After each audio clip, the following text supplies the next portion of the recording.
Welcome to एकेडजा दोस्तों। अभी हम पढ़ रहे हैं सिंपल पुली सिस्टम। सिंपल पुली सिस्टम में हमने आपको बताया कंसेप्ट क्या होता है पुली का। हमने बताया पुली आइडियल मासलेस होती है, फ्रिक्शनलेस होती है।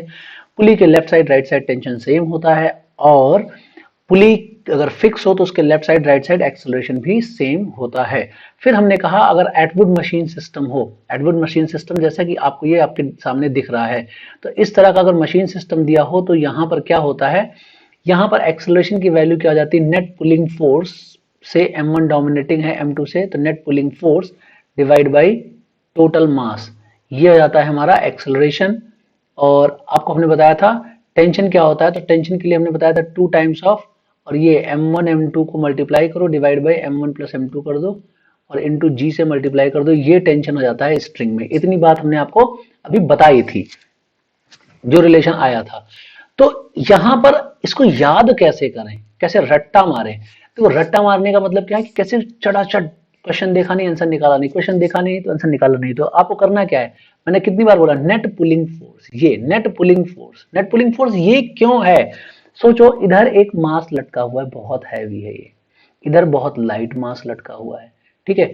तो ये लाइट वाला मास जो भी है ये क्या, जब ये खींचेगा हैवी वाला तो ये लाइट वाला मास इसको रोकेगा, क्योंकि ये कहेगा मैं नीचे जा रहा हूं, ये इस तरफ नीचे जाने की कोशिश कर रहा है, ये इस तरफ नीचे जाने की कोशिश कर रहा है। तो इसके नीचे जाने की वजह से इसकी टेंडेंसी ऊपर जाने की होगी, लेकिन इसका वेट इसको मना कर रहा है, देखो मना कर रहा है ना।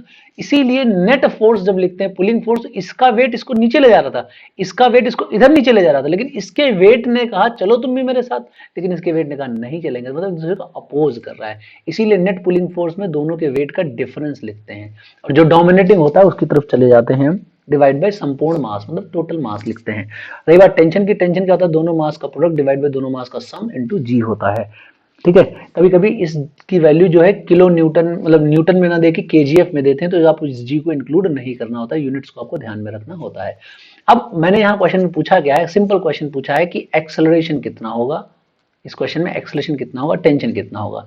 तो आपको कुछ नहीं करना है, फटाफट ये फॉर्मूला ओरली लगाना है। अब देखो मैं ये फॉर्मूला को हटा देता हूँ, मुझे ये फॉर्मूला यहाँ पे पसंद नहीं आ रहा है, ठीक है। मैं इस फॉर्मूले को यहाँ से हटा ही देता हूँ, तो इस फॉर्मूले को मैं यहाँ से पूरा का पूरा साफ कर देता हूँ।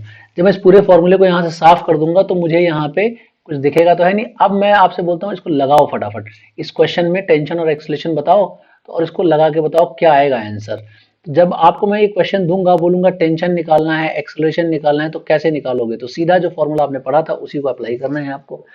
तो एक्सेलरेशन की मैंने बात करी है, तो आपको बोलना है क्या, एक्सेलरेशन इज इक्वल टू हो जाएगा net pulling force divide by total mass. Total मास क्या है, m प्लस 2m, और जाएगा किस तरफ, 2m जाएगा डाउनवर्ड और m जाएगा अपवर्ड। अब कुछ सोचने की जरूरत नहीं है, कौन ऊपर जाएगा कौन नीचे जाएगा, ये डिसीजन हो चुका है। जो ऑब्वियस जो हैवी होगा वही लेके जाएगा, तो ये ऊपर जाएगा और ये नीचे जाएगा, और ये भी पता है दोनों सेम एक्सेलरेशन जाएंगे क्योंकि पुली लगी हुई है। तो इतनी बात तो डिसाइड हो गया। नेट पुलिंग फोर्स कितना है, इसका वेट 2mg, इसका वेट mg, तो क्या लिखेंगे 2mg माइनस क्या mg, ये नेट पुलिंग फोर्स हो गया। तो एक्सेलरेशन की जो वैल्यू लिखोगे क्या आएगा, 2mg माइनस mg, क्या आया g, मतलब mg डिवाइड बाई 3m। तो यहां पर एक्सेलरेशन की वैल्यू क्या आ जाएगी, g बाई 3, ये g बाई 3 एक्सेलरेशन आ जाएगा। कुछ सोचने की आपको जरूरत विशेष है नहीं। तो एक्सेलरेशन देखो सिंपली आ गया, net pulling force divide by total मास, और कुछ करने की जरूरत यहाँ पे है नहीं। अब रही बात टेंशन की, तो टेंशन का भी फॉर्मूला हमने आपको बता रखा है। क्या बता रखा है टेंशन का formula, T, T is equal to क्या होता है, 2 times of m1 m2, 2 times of m और 2m, तो 2m लिखोगे तो ये कर देते हैं 4, सीधा सीधा बड़े हो गए हम लोग ना, और ये 4m स्क्वायर आ जाएगा। 2 times of m1 into m2 करेंगे तो 4m स्क्वायर मिलेगा, डिवाइड बाई क्या मिलेगा 3m, क्योंकि 2m प्लस m तो क्या हो जाएगा 3m। मैंने अभी फॉर्मूला लिखा था, मैं जानबूझ के मैंने फॉर्मूला हटा दिया, इंटू जी, जिससे कि हम इसको रिकॉल करें। अभी जब भी कभी आप क्वेश्चन लगाओ ना, तो फॉर्मूला एक बार देखने के बाद उसको आप अप्लाई करने के लिए फॉर्मूला हटा के देखा करो, बार बार नहीं, फॉर्मूला सामने लिख के देखोगे ना तभी तो याद आएगा। तो 4/3 mg, this is the tension, tension in this string, इस स्ट्रिंग, और यहां टेंशन पूछ लिया जाए तो क्या करोगे, 8 टाइम्स ऑफ mg/3, ये हो जाएगा। तो सिंपल आपको फॉर्मूला लगाना है, आंसर निकालना है, फॉर्मूला आपका रटा होना चाहिए कैसे, net pulling force divide by total मास, ठीक है। टेंशन निकालना है तो क्या लिखना होगा, 2 times of m1 m2 divide by m1 plus m2 into g। अब इसी के सपोर्ट में एक क्वेश्चन और देते हैं हम आपको, चेंज कर दिया मैं देखता हूँ कितने लोग जो है आसानी से इसको रिकॉल कर सकते हैं, कितने लोग आसानी से इसको सॉल्व कर सकते हैं।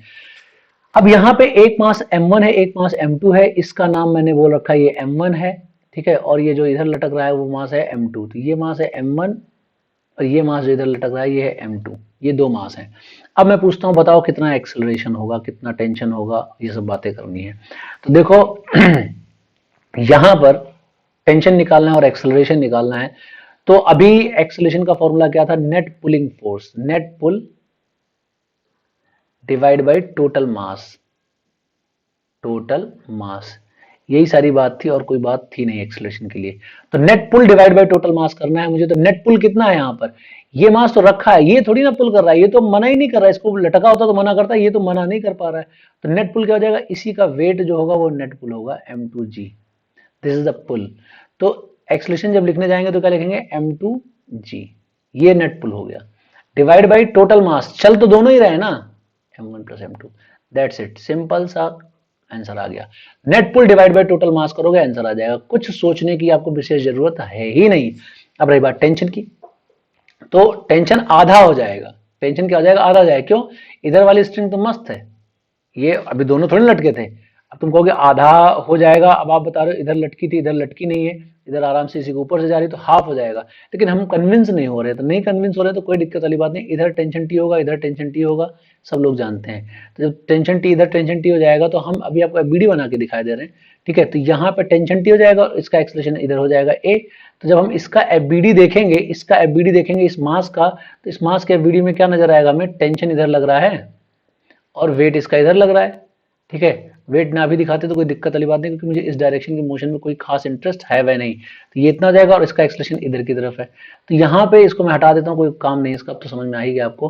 तो अगर मैं बोलूँ कि आप बताओ टेंशन कितना हो जाएगा, तो आप टेंशन यही बोलोगे ना, tension is equal to mass into acceleration, तो tension is equal to mass into acceleration हो जाएगा, तो टेंशन इज इक्वल टू क्या हो जाएगा, मास इंटू एक्सेलरेशन, मास क्या है M1 इंटू एक्सेलरेशन, ये हो जाएगा। तो टेंशन की वैल्यू क्या हो जाएगी, M1 M2G डिवाइड बाई संपूर्ण मास, कौन सा M1 प्लस M2, ये आ जाएगा टेंशन। इससे पहले क्या था, 2 आ रहा था, मैंने अभी बताया था हाफ हो जाएगा, क्योंकि दोनों नहीं लटक रहे, एक लटक रहा है, दोनों लटकते डिवाइड कर देते, एक लटक रहा है तो आधा कर दोगे। तो सिंपल सी सिचुएशन है, इसको जितना अच्छे से आप इमेजिन कर पाओगे, जितना अच्छे से आप इसको समझ पाओगे, उतना ही अच्छा आपके लिए रहेगा। और ऐसे क्वेश्चन नीट में, जेई में, बोर्ड में सब जगह पूछे जाते हैं, ठीक है, तो इसकी आपको अच्छी सी प्रैक्टिस होनी चाहिए। आई होप आपको समझ में आ गया होगा कैसे रटना है, ये भी मेरे ख्याल से समझ में आ गया होगा।